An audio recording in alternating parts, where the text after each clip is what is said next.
Hello everyone, welcome to Sachi SSC. I hope everyone is fine. Today we are going to discuss the topic basics of Hcf. Before starting this video, please like this video and share it to your friends. Subscribe to my channel. In this video, we are going to discuss the contents, definition, determining this Hcf with reminders along with the examples. First of all, HCF. It is the shortest form of highest common factor. It can be defined as the highest possible number that can divide given numbers exactly without leaving any remainder.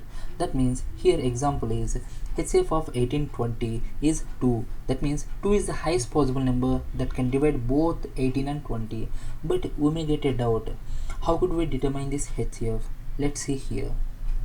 Here, to determine this HCF, there are two methods. One is factor method and second one is divisor method. Under this factor method, we try to convert the numbers into factors, and in the second step, we try to find out the highest possible common factor, and it becomes HCF ultimately.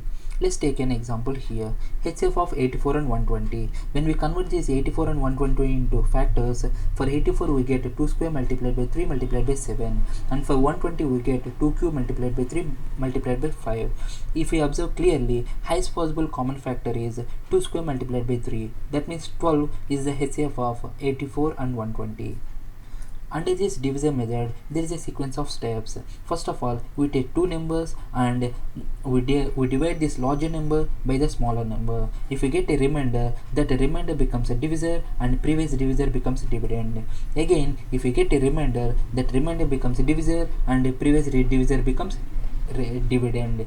This process continues till the remainder becomes 0, and whenever this remainder becomes 0, last divisor is the HCF value. Let's see an example. Here, in order to find HCF of 100 and 150, 150 is divided by 100. Since remainder becomes 50, 50 becomes divisor and previous divisor 100 becomes dividend. Here remainder is 0, so last divisor 50 is the HCF of 100 and 150. Usually in examinations we are asked to find HCF of more than two values. That means they give us 3 numbers, 4 numbers, like that. Then how to solve them? Let's check it here. Here we are asked to find the HCF of 14, 63 and 84. First up, here we take two numbers and we try to find out the HCF of these two numbers, and in the second step we try to find out the HCF of this resultant HCF 7 and 84. That means rest number. Ultimately we get 7 as the HCF of 14 and 63, 84. Here HCF with reminders. Usually in definition we clearly discussed HCF does not leave any remainder, but if remainder is there, then how to solve these questions? Usually there are three types of questions. When we divide numbers by the HCF, respective remainders are there, then we are asked to find out the HCF. And in second case, when we divide these given numbers by the HCF, same remainder is there, so we are asked to find out the HCF. Here let's see an example based on these types. As discussed in type 1, here we are given these two numbers 37 and 58, and respective remainders as 2 and 3, and here we need to find HCF, that means greatest possible number. In the first step, we try to find out the difference between dividend, that means given number, and its respective remainder. So 37 minus 2 equal to 35 and 58 minus 3 equal to 55. And in the second step, we try to find out the HCF of these resultant differences, that means 35 and 55. Since 5 is the HCF of these two numbers, it is the value. It is the answer for this question. Here in the slide below, I have given calculation. You can see it for reference. And in type 2, here we are given numbers, two numbers, and we are given the same remainder in each case. So as discussed in the type 1, here also we need to find the difference between the number and the remainder. 60 minus 3 equal to 57 and 98 minus 3 equal to 95.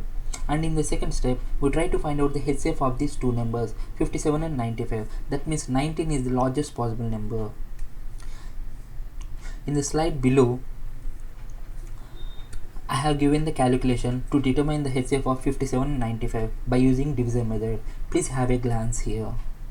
And in type 3, numbers are given and he mentioned same remainder, but remainder number is not given. That means we don't know. So how to solve these types of questions? In order to solve this question, we try to find out the difference among these given numbers. For example, 38, 66 and 80. Here differences are 28, 14 and 42. In the next step, we try to find out the HCF of these resultant differences. That means 28, 14 and 42. Ultimately, we get the answer as 14. So 14 is the largest possible number. This is the answer. In the slide below, I have given the calculation in order to determine HCF of these three numbers. Please have a glance. I hope you understood this topic. In this slide, I have given two questions based on the previous year question papers. Please try to solve this and comment answers in the comment section. I will explain these questions in the coming video. Thank you so much.